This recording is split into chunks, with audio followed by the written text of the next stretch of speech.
I grew up in what people would consider a bad household. My mom and dad were in a bad relationship, and they did nothing but argue every day. My mom would complain that my dad would stick in the basement almost every day and never spend any time with me. And my dad would always have the same response, that he's doing research down there. The only problem was that we were prohibited from going down to the basement. 3 locks were built into the basement door, and he kept his one key on his old key ring. The key had a torn blue sticker at the bottom of it with a brown rusty tip. However, my mom finally got a hold of it somehow. And that same day when I came home from school, Dad suddenly told me she left us for another man. He seemed truly broken and sunk in his misery. So I tried pretending to be normal at first. But I couldn't stop crying like a baby when I finally got back in my room. After a few months of emotional breakdowns, my dad finally got over it. Furthermore, he started to visit the basement more consistently to the point where I would feel like I lived alone. I kept thinking my dad was working very hard, since I saw him being very distraught after coming upstairs from the basement. I thought everything was fine until I started hearing noises at night. They weren't just regular noises. It was kind of someone's crying and scream of agony. But the most disturbing sound of all was the sound of growling, like some kind of beast would exist down in the basement. The next morning, I complained to my dad, but he acted like he had no idea what I was talking about as he walked past me to get ready for work.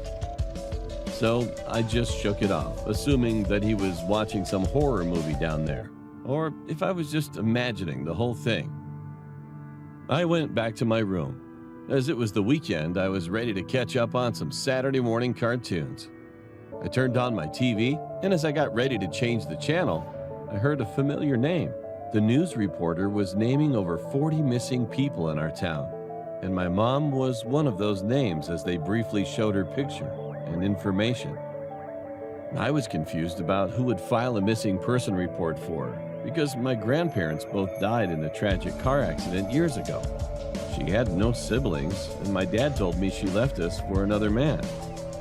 I wanted to inform my dad, but soon I was concerned it would make him depressed again. And in a way, I was still angry at her for leaving us. So I ignored it and changed the channel. A few minutes later, my dad came in to tell me he was leaving for work. He gave me a kiss on my forehead and informed me that he'd be back later that night. After he left, I invited my best friend Austin to come over. He then arrived shortly after, and we played a game on my PlayStation. As we were about to plunge into the game, we suddenly heard a strange noise coming from the basement. "What was that?" Austin asked, being confused. "I don't know. My dad does some kinds of experiments down there. It's probably a rat or something." Austin looked amused.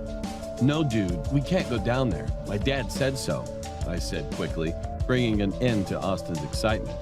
It has no reason to doubt that Austin was disappointed. Then he asked for something to drink, so I went to the kitchen to get some juice for him. However, I was hit with a foul odor of something rotting as soon as I arrived in the kitchen. I looked around to see what could be the cause of the smell, and I found that the basement door was cracked open. I went to close it, but the curiosity got the best of me. So I called Austin to help me investigate. We darted down the stairs to the basement, clenching our noses at that horrible smell. It was dark until Austin found a light switch and quickly flicked it on. However, we had to regret our decision instantly after we saw the inside of the basement. There were people hanging from hooks with random limbs missing. As we were standing in horror, Austin clenched my shirt strongly. I could see the piles of feces and human remains contained within certain sections of the room. But the most disturbing and disgusting sight of all was the cage in the dark right corner of the room. The inside of it seemed to be a person sleeping at first, but as it looked up, I quickly realized that thing was not a person. What is that?" Austin shouted, shaking with fear. I ignored his question. To be more specific, I couldn't answer. That thing was indescribably frightening. It looked like a deformed human with its mouth filled with crooked and ragged teeth covering a majority of its face. Its face pointed outward with creases where the nose should be. The eyes were bulging out of its head as it fixated its glance toward Austin and me. "Food," it said to us slowly with excitement and a malicious voice. Then it started clawing at the iron bars of the cage with its needle-like hands. I sat there in horror until Austin grabbed my wrist. We ran up the stairs scrambling for the escape and shut the door. After I made sure it was perfectly locked, I saw Austin sitting on the carpet floor with his knees to his chest.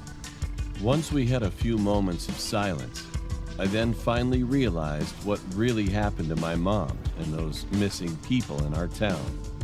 At that instant, Austin muttered like this: "Your dad, he was feeding those people to that thing. Now, what should I do now?"